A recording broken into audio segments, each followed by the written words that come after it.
Hey peeps, we are back. We are talking You, Me, and My Ex Season 1, Episode 5. Before we get into the video, please do me the honors of subscribing to my channel, hitting the notification bell so you can always be notified when I post new content, hitting the thumbs up because that does wonders for my channel, and share. Thanks.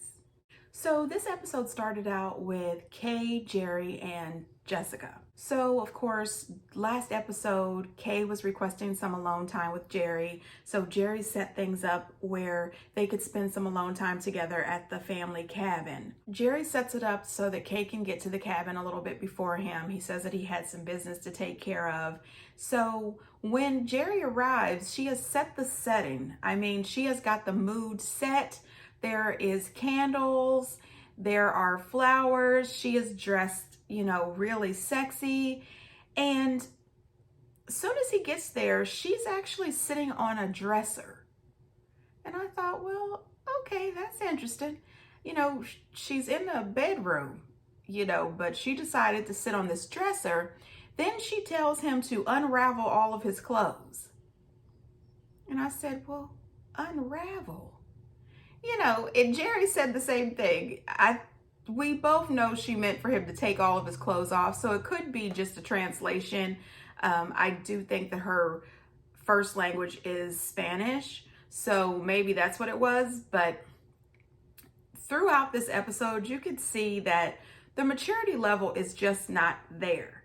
She is way too young and immature for Jerry. And just seeing him with her just kind of seemed odd. This is a very odd couple, and I don't think that she is ready for any of this.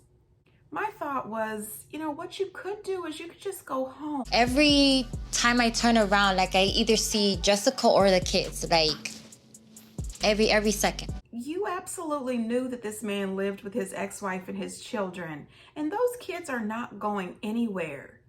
And his ex-wife has decided that she is not going to move on, even though she probably should. The original deal was that she was only going to be there until Jerry was recovered. And he's been well for quite some time now, and she's still there. My thing is, Kay, don't stay there and make yourself the victim. Go home. You could really use some more time to grow and mature a little bit. So production asked her about her name because she goes by Kay LaVey, and she went on and on and on explaining to them how she became Kay LaVey. She was Angel Kay, and I mean, it went on forever, it seems. Then I'll say Kay LaVey. This is the life of Angel Kay LaVey. See what I mean? The maturity level is just not there. To be dating a 50-something-year-old man with 4 children and an ex-wife. You know what? I don't think I'm mature enough for that. That is a relationship that would just be an absolute, I don't think so. I don't want to be bothered. Hell to the no. This is a no. Try somebody else. Now, for me, it's a mental connection. I have to have brains. And sometimes it's hard to tell brains until you're really one-on-one and having a conversation. When you're online, you can't really tell, what's up here. Seriously, can you tell me right now that mentally her maturity level is there? Cut it out, Jerry. You are not thinking about that girl's mental at all. You are not thinking about her emotional stability. You are not thinking about her, period. You are only thinking about what's in your pants. She ends up giving him a little dance, a little, it wasn't the best I've ever seen, but Jerry absolutely loved it, and he thought that he was absolutely getting the sex. He was super excited. He had a massage. Then they got in the jacuzzi, and he thought that he was about to start touching, and she says no. She didn't want to go further with him until she finds out the truth about him and Jessica, what is going on between them. She said that he's not going to make a fool out of her. Too late. You are doing it yourself. All of you look crazy. So she did ask Jerry if he thought that Jessica was still in love with him, and he says he doesn't think so, and she tells him she absolutely thinks that she is. Otherwise, why does she act like a jealous girlfriend? And Jessica does act as if she is queen of the manor, that Jerry belongs to her, and she also acts as if that house is hers, and it's not. It belongs to Jerry. So that's a valid question. She also asked him how much longer is Jessica going to be staying there, and he says that he has no idea, but he offered to ask Jessica how long she was going to be there, and Kay LaVey says absolutely, she definitely wants him to ask. So after that brief conversation, they threw the camera crew out because I guess she was going to go ahead and let Jerry have a little taste. Personally, I still think that Kay needs to go home. Kay LaVey, Angel Kay, I don't care. Go home, girl. You have a lot of growing to do. This relationship is not suitable for a young lady. It really isn't. Well, not this young lady. Next is Caroline, Alex, and Steven. So last week we saw Alex take Caroline to meet his family. This week, Caroline is taking him to meet her mother. We find out that Caroline's mom has a blog called Shelf Life of a Trophy Wife. Caroline says that should tell you what kind of childhood she had. Her mom absolutely prides herself on being a trophy wife, and she gives us a little warning that her mother is straight out of an 80s soap opera. She says that her mother is absolutely nothing anyone has ever imagined. She said people do not believe that there is an actual person that acts as if she belongs on an 80s soap opera. Herself on being a trophy wife. I never even thought I wanted to be a wife at all, so. I think that in her mind, she has one daughter who is destined to get married, which is my sister. So I think I was always just kind of like, I'm around, I'm not someone that she focused her attention on. So I think I'm just still kind of angry with her sometimes. I could see how her and her mom would have a complex relationship. Clearly, according to her, her mom makes her feel second best to her sister because she has said that her mom prides herself on being the ultimate trophy wife. And she, I guess, believes that her sister could also be a trophy wife, but doesn't think that Caroline actually knows what she's doing and could not fulfill that role. So we find out that Alex is a sweater when he's nervous, and he requests some kind of pads of hers to put under his arms in his new sweater that he bought to impress her mom. While he's nervous, he decides to call Steven. Caroline makes the comment that normally when Alex is upset, he doesn't turn to anyone else. However, this time he does turn to Steve, and him and Steve are having a moment. Steve is being very comforting. He gives him some advice on breathing techniques. And I say, Caroline, you should be concerned. He is not letting Steven go. You keep making these comments that Steven's not letting Alex go, but no ma'am, that is Alex holding on to Steve. They are both holding on to each other. I'm worried about Caroline. I truly think that if Steven comes out of the phone, because we've only seen Steve and Alex actually together once. If Steven comes out of the phone and actually spends time with Alex, I think it's over between him and Caroline. So when they get to Caroline's mom's house, she's serving caviar. Alex says, "You pulled out the caviar for us?" And I said, oh wow, I could definitely see what she means. This woman is absolutely fancy. Yeah, her mom is really out of an 80s soap opera. Her mom is giving me all kinds of Helena Cassadine vibes. You know, Helena Cassadine from General Hospital. So her mom says that she's been dating him for 2 years, and why am I just now meeting him? Caroline makes the comment that it's only fair. She didn't meet her mom's first couple of husbands. And she said, "You did meet my second husband. He was your father." I said, oh my gosh, you people are a soap opera. I thought Alex was a gay gentleman, and he apparently is not. So, but he loved my trout and my cheese, so, and my caviar. So, can't fault anyone for that. This lady is super bougie. I mean, super bougie, and she's a little rude. she wasn't lying. That woman is definitely a trophy wife, and she sits around judging people quite a bit. I impressed you. Normally, I would have worn a fly three-piece tracksuit. What is a tracksuit? Do you run track? He runs to the car when it's cold. I run out of uncomfortable situations. So it's like women who wear yoga pants, Pants who and don't do yoga. That's exactly what it's like. Correct. Apparently, that's his MO, to wear tracksuits. And unless you're running track, I just cannot fathom that would ever be acceptable. Where can I get your mom? I'm not gonna wear a tracksuit. And he says, I'm just going to go to the restroom, because you could tell that he was a little offended and he was still nervous. The thing is on his way to the restroom, Caroline blurts out, is it because your pits are sweating? What? He's already nervous and embarrassed. Why bring up the sweaty pits? Then her mom screams out, is his pits sweating because he doesn't have on his tracksuit? Oh my God. Woman, let it go. Let it go. You know, when she met his family, yes, he threw a tantrum and he ran out of there and left Caroline, but they weren't rude to her. His mom is being absolutely rude and to his face. It's a lot going on. So Caroline and her mom are talking about the tracksuits, and then she says something about, is this tracksuit sort of like people who wear yoga pants but they don't do yoga?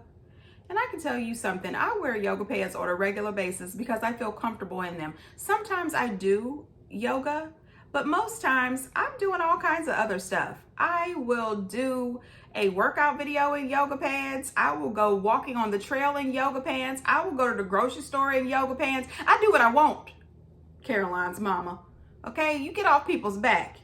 I wear yoga pants, that boy wears a tracksuit. Just leave us alone. Told me he was gay. That was before we were dating. And he's not gay. How do you just not be gay? Did you see that? The way she turned her head and looked at her? I said, oh my God, that's Alexis Carrington if I ever seen it. I'm just saying, little dynasty look. This woman is a mess. So she tells her mom that he is bisexual, and she says, I don't play that. I said, oh my gosh, she doesn't play that. Oh my goodness. That gave me a little Catherine Chancellor vibe from The Young and the Restless. This woman is a mess. Well, her mom apologized for not giving her the best example of what love was. And she tells her mom that she definitely taught her what she doesn't want. She definitely wants the opposite of everything she has had with all of her husbands. And she is not trying to have that trophy wife life. Her mom tells her that all she wants for her is for her to be loved and cherished. She tells her mother that Alex does do that for her. So even though it's a very awkward and crazy visit, everyone ends up crying a little bit, and then... I know that my past might not be the one that every mother dreams of, but your daughter has changed and helped me grow so much. She has genuinely loved me for me.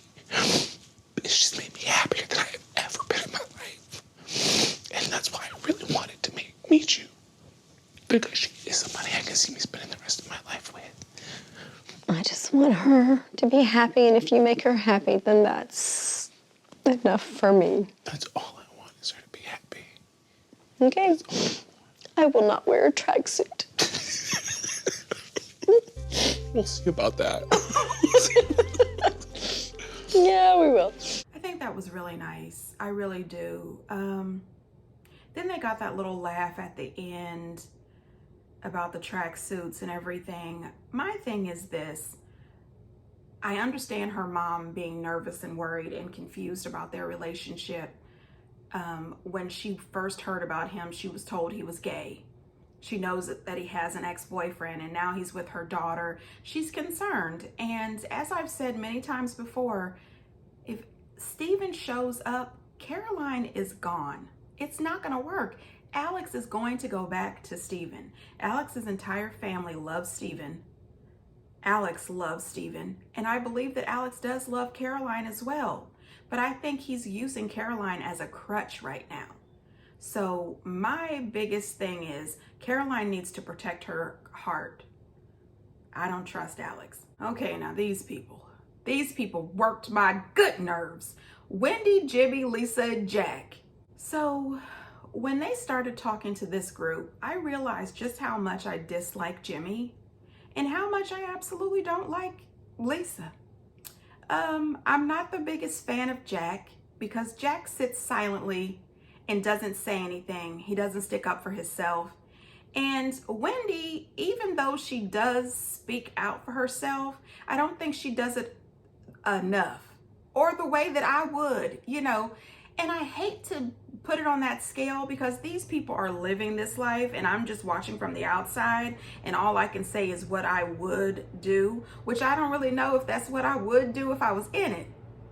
I have no idea, but these people are really getting on my nerves. Jimmy to me seems to like playing both sides of these women. It seems to me that if he had the opportunity to have both of these women as his wives, he would take both of them. Jimmy is full of crap. I think it's disrespectful to his wife. It's disrespectful to Jack. All of it is just crazy.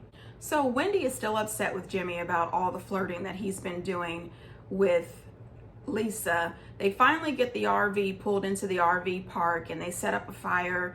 They decide to play a game of truth or dare, which Jimmy and I agree here. This is ridiculous. You are grown people dealing with serious issues. We don't need to play truth or dare. You just come out with the questions. There is no way that I'm going to sit around with these grown people that have been going through this for over 22 years and play this truth or dare game with you to try to find out what is going on. No, I'm going to go to Jimmy first and I'm going to drill him as if I was a drill sergeant and he was in boot camp. We're going to figure this out. And as soon as I get finished dealing with you, Lisa, you're up. Okay, I'm tired of the mess. No, they decide that they are going to play a game of truth or dare. So the first question was to Jack. Jack, do you think that you were in love with Lisa at first sight?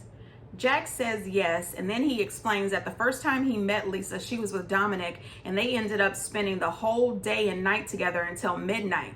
Jimmy automatically jumps up, gets all upset, and starts screaming about her having his child out until midnight with a guy she just met. I said, wait a minute now, hon, what? That child is 21. Are you really upset about that all these years later? No, you are still into Lisa. Wendy, are you watching this? Are you listening? Is your ears on? Cut it, come back. Okay, have you zoned out? Because if so, come on back into the light. This is ridiculous. Did you ever love me? Of course I did. I loved you, we dated, I married you, and now I love you as a friend. You have regrets? Of course, we all have regrets, Lisa. I wouldn't change anything that happened, regardless. Because we were both too young when we got together. So if I would have given you a second chance, I probably would have done the same. Then you never would have changed? Probably not, no. What Jack and Wendy don't know is that 2 years after Jimmy and I broke up, he wrote me a letter when he knew that I was moving on to a new relationship, and he asked me to marry him again. I said no. I made some mistakes. I carry a lot of guilt because of the that you've done and the decisions that I made. And you made some decisions. I forgive you. You forgive me? You, Jimmy. You. Okay, so this is a no-go. This is a no-go. These people have not been together in over 17 years.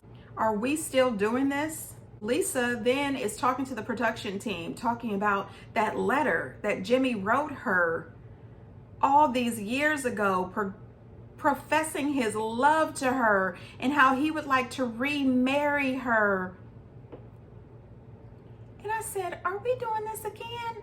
And then she starts crying. I said, girl, how long ago was this? Let it go. You have been engaged to Jack for I don't know how long. Jack, get a clue. Break off this engagement and move on with your life. So the show did clear it up for me. They actually have been divorced for 19 years. After 19 years, come on now.